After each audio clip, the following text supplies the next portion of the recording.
Hello everyone. Today here with us Hashim Ali, the founder of Salonik Products. Hello sir, welcome to the channel Uh, Interview Times. Hello, ma'am. Thank you so much for inviting me over to your channel and giving me this amazing opportunity to share my story with you guys. So my first question is, you at a very young age you have been a successful entrepreneur. How is it possible? What are the mantras and how it been possible so easily? Okay, so in my story, basically, I wouldn't say that I was the first generation entrepreneur in my family. So I had the backing of my father from the very start, and he was already into this business for a very long time, and he's the one who has taught me all the tricks of this business and all the traits of the business. So for me, it was always because of my father that I was able to get into this thing, and that's how it started. Uh, how That's how my journey started with Salonik. And with time, spent a lot of time working on my skill set. It may be in various genres, various streams, and various niches.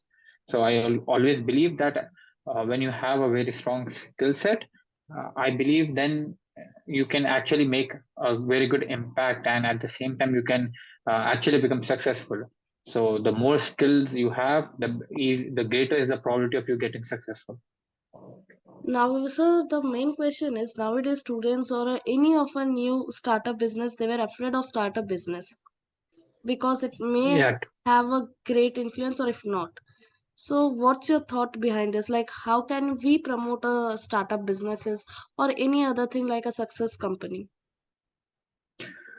Okay, so because you're talking about students, so I would assume that they don't have a lot of experience, right? And they are freshers and they're trying to get into business. So I wouldn't personally recommend for someone who's just a fresher to get into business right away.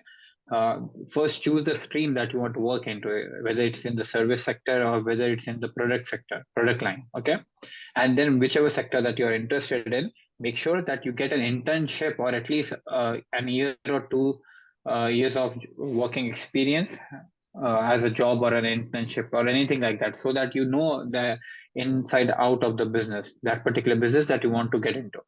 And after at least an experience of 1 to 2 years, I believe then you should have a substantial capital, if whatever the required capital is, and then you need to get that capital, and then I think you should try getting into business. The mistake that people do is they really don't have any mentor with them.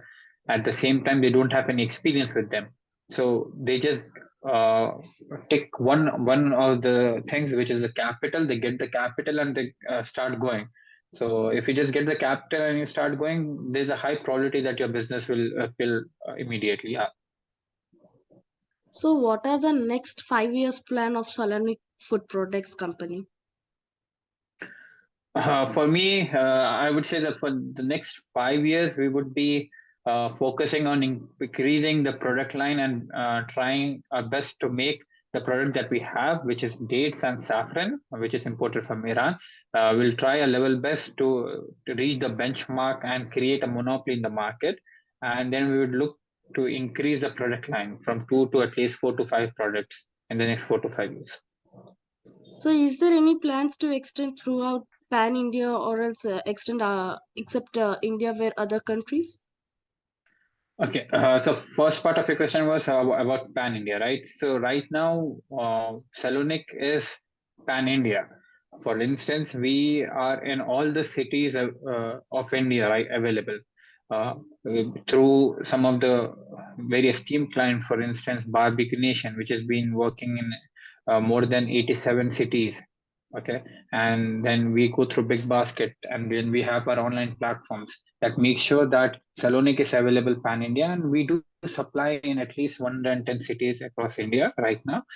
And as far as the second part of your question, the Salonik becoming an MNC, expanding outside India, I don't think so anytime soon. Our first target would be India and making a monopoly in India. I believe there's a lot of business in India. India is a gold mine for businessmen. And once we successfully get India, then we could think of expanding more. But right now, it's not in the plans. At a very young age, you become a very successful entrepreneur. So, what is your personal success mantra to be an entrepreneur? Okay, the first thing is I wouldn't call myself a successful entrepreneur just yet.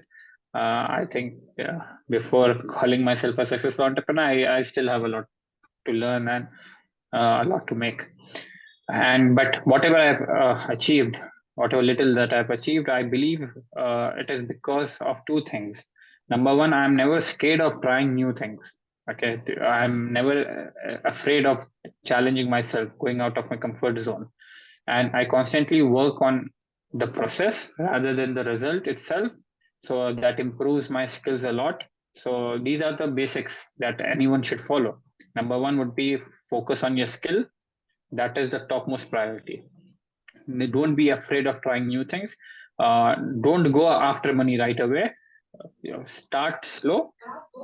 Focus on earning as much as focus on learning as much as you can in the eventual years. And once you are there, eventually you will start making money.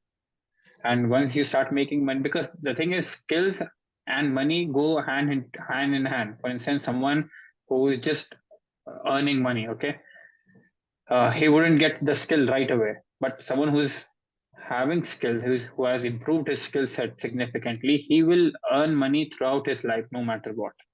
So I believe skill set should always be the top priority.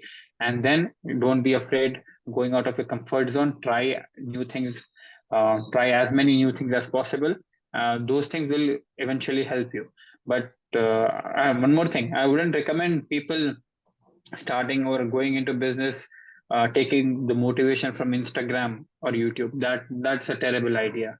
Okay, a few years back we had this concept of WhatsApp University. So right now it's Instagram University. So yeah, so these gurus and stuff, I really don't recommend them, because in real life the business is completely different. It's really difficult. Yeah, it's really difficult, and it will test both your mental and physical abilities with time. So first you should be capable enough to get into business. पहले आप अपने आप को तैयार करिए कि आप उस लायक बने कि आप बिजनेस चला सके, फिर बिजनेस चलाने की कोशिश कीजिए। अगर आप सीधा ही बिजनेस में जाओगे तो आप फेल हो जाओगे, और फिर आप सबको बोलोगे कि business is not the right field. Sir, I was asking about the what are the goals of company Salonik? Okay, for the goals of Salonik, I would say number one, the main, uh, the culture or the concept of Salonik, the whole thing behind Salonik, the brain behind Salonik was to get as many pure and good products, import as many good and pure products in India as possible. That is the main aim. For instance, whatever product is the most pure in the most purest form and the best product in whatever part of the world, we tend to get it in to India. So that once we improve the import, then Indians would be able to get hands on the best possible things in the world, right? For instance, we are getting the saffron from the best place, we are getting the dates from the best place. Now when you go after pistachio or cashew nut or any of the other sort of raw material, for instance spices. So the main aim is to to increase as many products as possible, to import as many products as possible from the best possible countries. That is the main aim. Sir, as it is a very renowned company, what is the growth Yeah. revenue of this company? Okay, so I would tell you, before we merged with one of the biggest competitors in the market that we had, Kimia. So at that time, we were close to 2 to 3 crores. Okay, and after the merger happened, we just started co-branding and stuff. So now, right now, Salonik is sitting on close to 7.2 crores this fiscal year. Yeah, it would be 7 crores, and hopefully, with 4 to 5 years, we do plan to make it a lot more. And also, India is a very competitive into the entrepreneur journey. So, Sorry, yeah. how you competed yourself to be in the most renowned company? How do I compete with the other companies you're asking? Yes. Okay, so the thing is, I'll tell you, in today's time, you need to use whatever what you can say tools that you can lay your hands on. For instance, technology is the biggest tool in today's time. So I find that my competitors, a few of my competitors who have been in the market for, I don't know, maybe from the time of the independence, they are huge companies, right? So they are not that as good as us in the technological aspect. So we try to study the company, the competitor that we have. We study every single thing about them, the business model, and anything we can get hands on, we study completely, and then we make a strategy accordingly. So whatever their weaknesses, we try to exploit that particular weakness, and we go from through that side. And another thing that I would like to say is India is a huge market. Okay, we are like close to 2.3 billion people living in India. So I believe there is a scope of 100 more companies like me, at least sorry, 1,000 more companies like me, and everyone will make money. So the scope of the consumer market in India is the largest. Okay, I wouldn't say that. The reason I'm not saying China because it's a communist country. So then the most profitable country would be India. So in India, the consumership is a lot.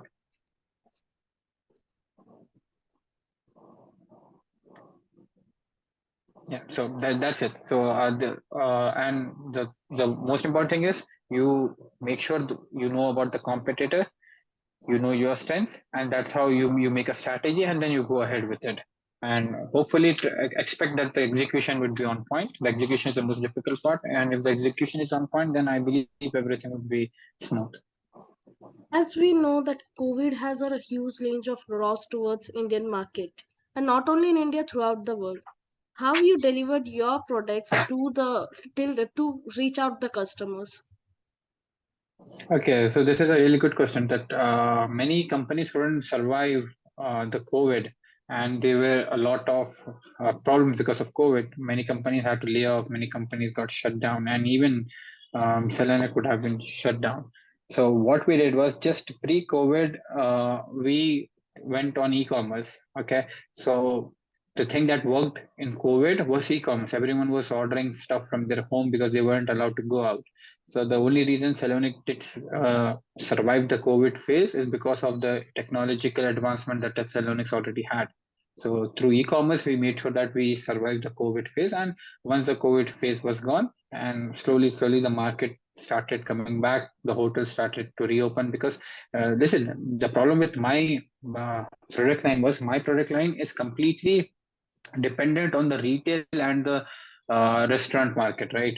Because we saffron we sell to the restaurants, and dates we sell to the retail market.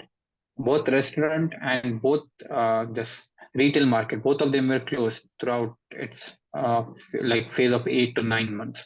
So that was a huge period of loss for any company, and we got hit with. Excuse me sir, sir आवाज cut गई थी. Yeah, sorry, I think Zoom. I don't. Anyway, so yeah, that's it. So we made sure that we use the e-commerce stream because, as I told you, that you need to be prepared for everything, right? So we studied what was the best possible thing that could be done in that time, in the worst time, and we had only one option. We had to make e-commerce work, and we did that. That is the reason we survived. Otherwise, we would have been shut down. Like हम लोग को Covid इतना effect कर चुका है, काफी सारे जैसे कंपनी साहब ने बोला था कि शट डाउन हो चुके थे. तो how you True. Help your employees? Okay, so to be honest, on this part, I can't take the credit for this.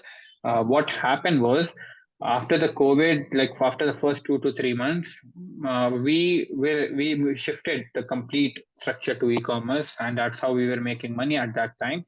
So it was like my father. He said that no matter what, we wouldn't deduct the salaries. Like every company that I know, and almost every company I know either laid off or at least at the bare minimum they reduced their salaries by 50%. Every company. So my father was like, no, we don't do that because now people need money more than ever in this situation.